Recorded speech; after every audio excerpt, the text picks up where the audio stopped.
নমস্কার, সকলকে স্বাগত জানাই আমাদের চ্যানেলে। আপনার দিনটি শুভ হোক এই প্রার্থনা করে আজকের ভিডিওটি শুরু করছি। আজকের ভিডিওতে আমরা কথা বলবো কুম্ভ রাশির জাতক জাতিকাদের উপর কী প্রভাব পড়তে চলেছে আর কিসের জন্য পড়তে চলেছে। দীর্ঘ 12 বছর পর দেবগুরু বৃহস্পতি কিন্তু নিজের রাশি কর্কট রাশিতে এখন গোচর করছেন। আর এই গোচরের ফলে প্রত্যেকটা রাশির জাতক জাতিকাদের উপরই প্রভাব পড়তে চলেছে। তো আজকের আমাদের মূল বিষয় হলো কুম্ভ রাশির জাতক জাতিকাদের উপর এর প্রভাব কি পড়তে চলেছে। তো চলুন দেরি না করে ভিডিওটি শুরু করা যাক। কুম্ভ রাশি হলো কালপুরুষ রাশিচক্রের 11তম রাশি। এই রাশির অধিপতি হলো শনি মহারাজ। দীর্ঘ 12 বছর পর দেবগুরু বৃহস্পতি নিজের উচ্চ রাশি কর্কটে গোচর করছেন। 2 জুন 2026 এখানে তিনি প্রবেশ করেছেন এবং থাকবেন 31 অক্টোবর 2026 পর্যন্ত, অর্থাৎ প্রায় 151 দিন। কুম্ভ রাশির জাতক জাতিকাদের জন্য এই বৃহস্পতির অবস্থান অত্যন্ত গুরুত্বপূর্ণ, কারণ আপনার রাশি থেকে বৃহস্পতি এখন ষষ্ঠ ভাব অর্থাৎ 6th হাউসে অবস্থান করছেন। আর জ্যোতিষশাস্ত্রে এই ষষ্ঠ ঘরকে চ্যালেঞ্জ, রোগ, ঋণ এবং প্রতিযোগিতার ঘর বলা হলো। বৃহস্পতি এখানে উচ্চ বা পরম শক্তিশালী হওয়ায় কুম্ভ রাশির জীবনে এর মিশ্র কিন্তু বেশ কিছু ইতিবাচক প্রভাব পড়তে চলেছে। যে ঘরে আমাদের বা যেখানে যদি আমাদের পীড়িত বা কোথাও ডিস্টার্ব থাকে, সেখানে যদি বৃহস্পতি অবস্থান করে, সেখানে কিন্তু ততটা খারাপ এফেক্ট কোনো রাশির জাতক জাতিকাই পায় না। আর তার ব্যতিক্রমও কুম্ভ রাশির ক্ষেত্রে হয়নি। তো প্রথমেই জেনে নেব কর্মজীবনে কি প্রভাব পড়তে চলেছে। চাকরিজীবীদের জন্য সুবর্ণ সুযোগ, অর্থাৎ যারা নতুন চাকরির সন্ধান করছেন বা সরকারি চাকরির পরীক্ষার প্রস্তুতি নিচ্ছেন, উচ্চ বৃহস্পতির প্রভাবে কিন্তু তারা দারুণ ফল করতে পারেন। কর্মক্ষেত্রে আপনাদের কাজের স্বীকৃতি পাওয়া অবশ্যই এই সময় এগুলোর কিছু একটা আপনাদের সাথে ঘটবে। কিছু ক্ষেত্রে প্রমোশন হাইকের সম্ভাবনা তো থাকছেই, এবং যারা চাকরি খুঁজছিলেন তাদের জন্য সময়টা বেশ ভালো থাকছে। অফিসে যদি কোনো দলাদলি বা যেটা আমাদের বলি যে কর্মক্ষেত্রের পলিটিক্স বা গোপন শত্রুতা থেকে থাকে, তবে তারা কিন্তু এ সময় আপনার ক্ষতি করতে পারবে না, অর্থাৎ পরাস্ত হবে।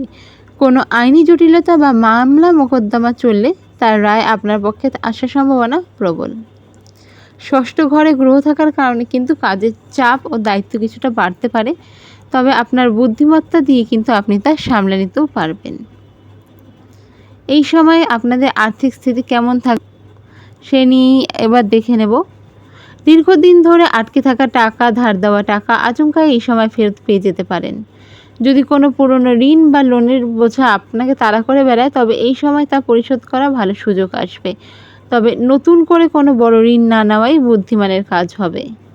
আর্থিক পরিস্থিতি আগের চেয়ে মজবুত হবে এবং উপার্জনের নতুন রাস্তা খুলতে পারে এই সময়। আর সব থেকে যে জিনিসটা বলবো, যে এই সময় যে ঋণ নিতে না বললাম, এই সময় ঋণ না নেওয়াটা আপনাদের জন্য সবথেকে বেস্ট একটা অপশন। কোনোভাবেই চেষ্টা করবেন এই সময় উল্টোপাল্টা জিনিস খরচা করতে না, আর ফালতু জিনিসে ব্যয় করতে না। এই জিনিসটা মেনটেন করবেন, কারণ এই সময় কিন্তু খরচাও কিছুটা বাড়তে পারে। এই সময় আপনাদের স্বাস্থ্য কেমন থাকবে। ষষ্ঠ ভাব রোগী ব্যাধির ঘর। বৃহস্পতি এখানে উচ্চ হওয়ায় কিন্তু বড় কোনো বিপদের আশঙ্কা কম হলেও লিভার, পেটের সমস্যা, ওজন বৃদ্ধির সমস্যা, এই জিনিসগুলো থাকতে পারে। আপনাদের কিন্তু নিজের খাদ্যাভ্যাস, অর্থাৎ আপনি কি খাচ্ছেন কি খাচ্ছেন না, কতটা খাচ্ছেন, এই জিনিসগুলোর উপর কন্ট্রোল করতে হবে। অত্যাধিক খাবার কারণে কিন্তু নানান ধরনের সমস্যা, পেটের সমস্যা, বদহজমের সমস্যা হতে পারে। এছাড়া গ্যাস্ট্রো রিলেটেড সমস্যা এই সময় কিন্তু হতে পারে। পরিবার এবং সামাজিক জীবনের ওপর কী প্রভাব পড়তে চলেছে। বক্তব্য ও দূরদর্শিতা। বৃহস্পতির দৃষ্টি আপনার দ্বিতীয় অর্থাৎ বাণী এবং ধনের ঘরে এবং দশম ঘরে থাকার কারণে আপনার কথার গুরুত্বের সময় বাড়তে চলেছে। আপনার পরামর্শে কিন্তু এ সময় অনেকেই উপকারিত বা উপকৃত হবেন।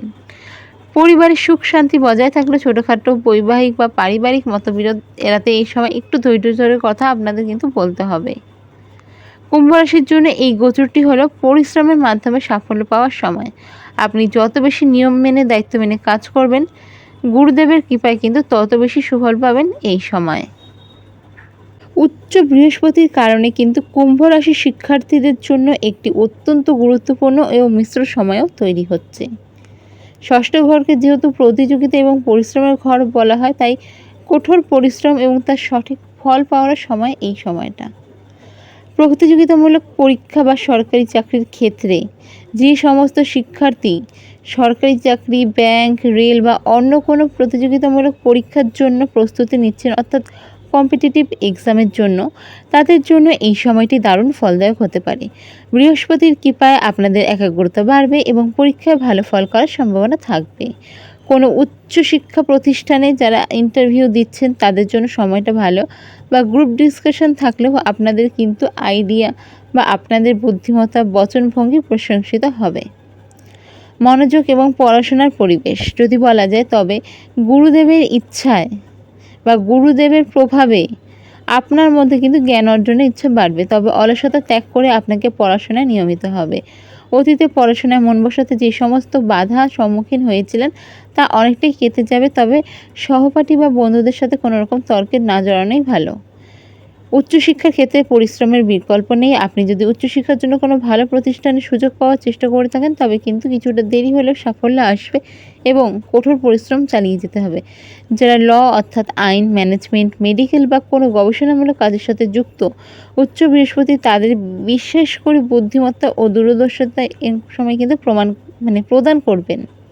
এই সময় আপনার রাশিচক্র অনুযায়ী সফলতা পাওয়ার মূল চাবিকাঠি হলো ডিসিপ্লিন বা শৃঙ্খলা এবং কঠোর পরিশ্রম। পড়াশোনার একটি নির্দিষ্ট রুটিন বানিয়ে চললে আপনার বৃহস্পতির শুভ প্রভাব কিন্তু পুরোপুরিভাবে কাজে লাগাতে পারবেন। তো আমরা তো জেনে নিলাম কুম্ভ রাশির ওপর কী কী প্রভাব পড়তে চলেছে। এবার চলুন জেনে নেওয়া যাক রেমেডি কী করা উচিত আপনাদের এই সময়। প্রথমেই বলবো, কুম্ভ রাশির জাতক জাতিকাদের কিন্তু প্রতি বৃহস্পতিবার ভগবান বিষ্ণু বা শ্রীকৃষ্ণের পূজা করুন। এনাদের আপনি আপনার আপনার পক্ষে যতটা সম্ভব সে সামান্যভাবে পুজো করলেও হবে। তবে এই জিনিসটা মাথায় রাখবেন, প্রসাদ স্বরূপ কিন্তু লাড্ডু, হলুদ মিষ্টি, কলা এসব আপনারা অবশ্যই প্রসাদ স্বরূপ কিন্তু এনাদের নিবেদন করবেন। এই দিনে কপালে হলুদের তিলক লাগাতেও পারেন এবং কেশরের তিলকও লাগাতে পারেন। আর চেষ্টা করবেন বৃহস্পতিবারগুলো একটু নিরামিষ আহার গ্রহণ করার। আপনার দৈনন্দিন জীবনে হলুদ রঙের ব্যবহার বাড়াতে হবে, অর্থাৎ বৃহস্পতিবার ছাড়াও যে কদিন আপনার পক্ষে সম্ভব হলুদ রঙের জামা পরিধান করুন। প্রতিদিন বা বিশেষ করে বৃহস্পতিবার গুরু মন্ত্র অর্থাৎ বৃহস্পতির বীজ মন্ত্র জপ করতে পারেন। কারো যদি কিছু জানার থাকে বা জিজ্ঞাসা করার থাকে, কমেন্ট বক্স খোলা থাকছে, অবশ্যই কমেন্ট করবেন। চেষ্টা করব আপনাদের প্রশ্নের উত্তর দেওয়ার, এবং ভিডিওটি যদি ভালো লেগে থাকে অবশ্যই সাবস্ক্রাইব, লাইক, শেয়ার করবেন। দেখা হবে পরের ভিডিওতে। জয় শ্রীকৃষ্ণ, রাধে রাধে।